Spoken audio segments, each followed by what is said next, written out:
nous avons subi une cyberattaque. Nous avons détecté une intrusion le 30 septembre 2022. L'intrusion s'est faite sur le centre hospitalier Bel-Air, qui est membre du GHT, et on s'est rendu compte dans la foulée que l'établissement support du GHT avait également été attaqué. L'intrusion s'est faite via un compte administrateur, donc c'est-à-dire les comptes avec les droits les plus étendus, et à une heure à laquelle le titulaire de ce compte n'était pas présent. Donc ça faisait beaucoup d'indices pour avoir pratiquement la certitude de l'intrusion. Donc nous avons déclenché immédiatement 2 cellules de crise, une pour chaque établissement.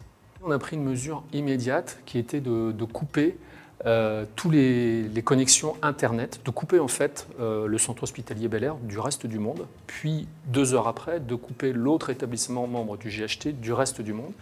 Et de ce fait-là, le pirate n'a pas pu déclencher à distance son logiciel malveillant. Nous n'avons pas eu de vol de données, nous n'avons pas eu de données cryptées, nous n'avons pas eu de données effacées et nous n'avons pas eu de rançon parce qu'on a pu réagir très très vite. Donc on n'a pas subi les conséquences directes de l'intrusion, mais maintenant nous sommes coupés du reste du monde et avant de pouvoir établir les accès Internet, il y a toute une série de conditions à respecter qui nous sont notamment fixées par l'Agence nationale de sécurité. Je n'imaginais pas, avant cette attaque, dont je rappelle on a réussi à éviter les effets délétères, aurait des conséquences aussi importantes en termes d'investissement humain, en termes d'investissement financier, mais peut-être et surtout l'impact sur le moral des équipes, parce que l'attaque a eu lieu en septembre, on n'a toujours pas pu rétablir les accès Internet, et donc là, il y a une forme de lassitude qui s'installe.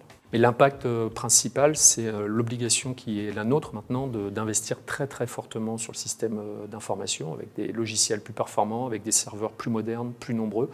Donc là, il y a plusieurs millions d'euros d'investissement qui s'annoncent sur les prochains mois.